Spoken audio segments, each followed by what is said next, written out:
Bonsoir mes chers frères et sœurs. Je voudrais attirer votre attention sur un point. Et ceci concerne la crise politique que le Togo traverse actuellement, il y a de cela presque 4 mois. Le président guinéen a rencontré la dernière fois en France les 3 principaux dirigeants de l'opposition. D'abord, il les a rencontrés séparément, l'un après l'autre, et ensuite il les a rencontrés ensemble. Mais je me demande, pour un problème togolais, il pouvait les rencontrer chez lui au Guinée, mais il le fait en France. Alors, il faut vous demander pourquoi. Après cette rencontre, il s'est rendu compte que cette opposition togolaise, elle est différente des anciennes. Que ces dirigeants étaient plus unis, plus soudés, plus impénétrables et plus radicaux. Ils gardaient leur position. Les revendications qu'ils ont émises depuis le début de la crise, ce sont ces mêmes revendications qu'ils gardent et ils insistent là-dessus. Alors, le président guinéen, n'ayant plus de marge, n'ayant plus la force de pouvoir convaincre, surtout M. Achadam, il doit rendre compte à son chef, je veux dire, à celui-là qu'il a envoyé, le président français. Et il a rendu compte, il a fait part aussi de ses craintes, il a dit aussi cette vérité à M. Macron. Il a dit à Macron que ça ne peut pas passer. Alors Macron, ayant vu que le président guinéen n'a pas pu réussir son coup qu'il voulait, il va chercher un autre émissaire. C'est le président ghanéen, M. Akufo-Addo. Avant ça, M. Akufo-Addo avait rencontré M. Boko, c'est aussi un ancien dissident togolais, un ancien ministre qui a été évincé aussi par l'ancien gouvernement, Père Gnassingbé, et qui s'est réfugié en Angleterre et France. M. Addo l'avait rencontré en Angleterre et ils ont discuté, toujours relatif à la crise politique togolaise. Et il rencontre actuellement l'ancien ministre togolais au nom de Pascal Bojona, aussi au Ghana, il a rencontré, et toujours relatif à cette crise. Mais qu'est-ce qui se cache derrière tout ça? Vous savez que Pascal ne peut pas voyager. Son passeport a été confisqué par les autorités togolaises. Mais si Pascal voyage aujourd'hui, c'est qu'il y a quelque chose.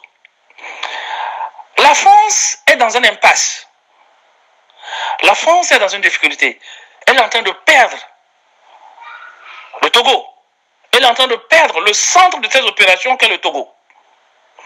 Parce que, vu la qualité de cette opposition que nous avons actuellement, qui est différente à l'ancienne opposition, qui est indivisible, qui est dure, qui est radicale, et surtout, M. Achadam, qui ne se laisse pas flatter, qui ne se laisse pas berner, et vient s'ajouter maintenant le peuple, qui est différent des peuples des années 90, des peuples des années 80, dont la France a un sérieux problème. Donc la France voit vraiment comment le Togo est en train de se libérer. Alors pour éviter tout ça, il va falloir refaire le jeu. Donc la France invite les ennemis du pouvoir, ces ennemis avaient déjà travaillé avec ce pouvoir. Donc, elle veut refaire le jeu. Faire des propositions à ces 2 personnes, à Bojona et à Boko. S'ils acceptent ces propositions et ces conditions, alors force serait évincée rapidement et des élections seront organisées et seront encore falsifiées. Et l'un de ces 2 personnes sera élu président. Et qu'est-ce qui va se passer? On va toujours continuer par appliquer ce qu'on appelle la démocratie apaisée, où on forcera l'opposition à participer, où le Premier ministre sortira de l'opposition et qu'il n'aura même pas de pouvoir, et qu'il y aura toujours encore des problèmes, et qu'après, l'opposition sera évincée, et on va recommencer le cercle vicieux. Alors, je voulais demander au peuple togolais, la force de ce peuple dans cette démonstration, ces soulèvements, ces marches, c'est ça qui affaiblit la France. C'est ça qui affaiblit le gouvernement en place. La force de cette opposition, de cette nouvelle opposition, et surtout de M. Achadam, qui est incontournable, de M. Achadam, qu'on ne peut pas, qu'on ne peut rien imposer, c'est ça qui affaiblit la France. Je demanderai à tout le monde, à tout ce peuple, de continuer par marcher. Je demanderai encore à cette opposition d'être plus soudée, plus unie, et de garder le cap. Les négociations, il faut y participer. Mais vos conditions que vous avez posées depuis le début ne doivent pas changer. Le peuple vous soutient. La force du peuple est plus forte qu'une bombe atomique. C'est ça qui viendra détruire le pouvoir en place et affaiblir la France, qui puise ses richesses de l'Afrique et affaiblir la France, qui nuise aux intérêts de l'Afrique du Togo. Vous comprenez? Donc c'est la politique que la France est en train d'utiliser. Elle veut utiliser ces deux personnes, essayer de les imposer à la magistrature suprême du Togo. Vous comprenez? Quel que soit Alpha, Faure va partir. La France le sait. La France ne cherche que quelqu'un qui va remplacer Faure, quelqu'un qui fera la politique française. Puisque Achadam n'est pas prêt à respecter ce que la France dit. Achadam n'est pas prêt à jouer le béni oui-oui. Et tout le reste de l'opposition ayant compris que sans l'union, on n'aura pas de force. Donc la France n'a plus d'autre alternative que de chercher d'autres personnes. Donc je voudrais que nous dénoncions ça. Ce n'est pas Ado qui viendra régler le problème. Ce n'est pas la France qui viendra régler le problème du Togo. C'est nous-mêmes les Togolais qui devons régler nos problèmes. L'opposition ne doit pas refuser une rencontre entre l'opposition et le gouvernement en place. Allez-y, mais vos revendications vont rester telles qu'elles sont. Parce que le peuple, c'est le peuple qui a la force. C'est le peuple qui a la force. Ce sont vos marches-là qui affaiblissent le gouvernement, et ce sont vos marches-là qui affaiblissent le gouvernement français aussi. Donc, la démocratie apaisée, on n'en veut plus. On en a eu pendant plusieurs dizaines d'années, on n'en veut plus. Nous voudrons une démocratie entière, pas apaisée. Donc je demande à tout le monde de dénoncer cette stratégie. Il va falloir que cette stratégie soit étouffée dans l'œuf. Publiez-en, parlez-en, pour que ça ne se passe pas. Si Bojona et Bako ont l'intention d'accepter ce deal que la France va leur imposer à travers le président Koufo, je leur dis en même temps, nous leur disons que de bien réfléchir.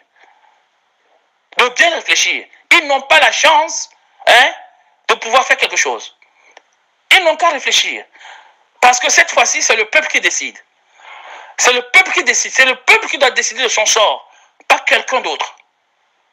Alors, j'invite, nous invitons M. Tiki Achadam, M. Fabre, Brigitte Adjamabo, tous ceux-là qui sont unis et défendent l'intérêt général du Togo, d'être toujours unis.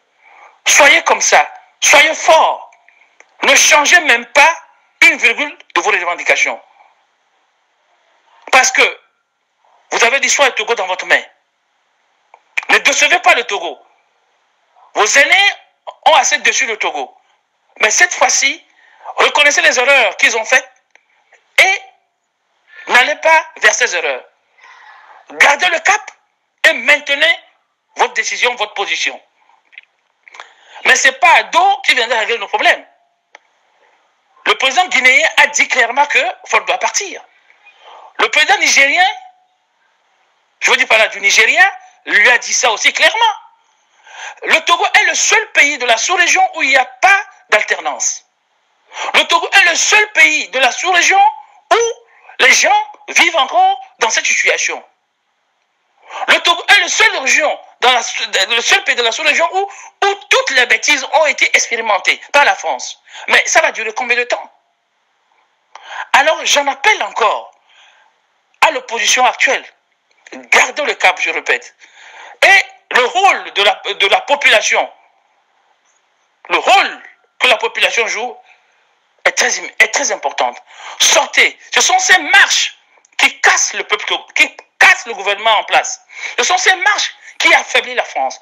Parce que la France, sans l'Afrique, n'est rien. Donc elle veut toujours garder la même mise sur l'Afrique pour conserver son statut de deuxième puissance européenne. Elle veut toujours garder la même mise sur l'Afrique pour avoir un poids, pour garder ce poids qu'elle a dans les décisions qu'elle prendra sur le plan international, sur la scène internationale. Sans l'Afrique, la France n'est rien. La France voit comment le Togo est en train de se libérer et elle va voir seulement le Togo se libérer. Elle n'aura plus de force parce que ce que les Togolais ont engagé, rien ne peut les freiner. Ce que nous avons engagé, rien ne peut nous freiner. Donc, nous ne sommes contre personne. Nous réclamons notre liberté qu'on nous a arrachée. Nous réclamons ce qui nous est dû. Donc, je pense que la France doit faire preuve de compréhension et, si elle veut, lâcher le Togo aussi simple que possible.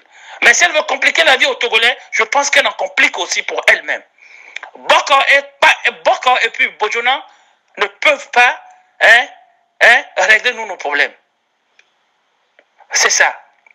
Donc, quelles que soient les négociations entre Bokor et Bojona, quel que soit ce que le président ghanéen dira à Bokor et à Bojona, ça ne nous engage pas. Ça n'engage que eux seuls. L'opposition et le peuple sont le cap et les objectifs fixés seront atteints. Alors, je demande à tout le monde de lire cette analyse. Et si vous avez quelque chose, ajoutez-en et publiez et parlez-en. Il faut qu'on en discute pour essayer d'avorter ce coup que la France est en train encore de préparer. Oui, le gaullisme, ce n'est pas notre système, c'est un système français. Ce gaullisme, on n'en veut pas. On n'en veut pas. Le système que De Gaulle a préparé depuis les années 60 après les indépendances et imposé à l'Afrique, la France-Afrique, on en a assez. Alors si Macron veut porter un changement à cette France-Afrique, ça n'engage que lui, mais ça ne nous engage pas, mais pas avec nous. Alors mes chers frères, la tête haute, les yeux fermés, on marche. Merci beaucoup, bonsoir.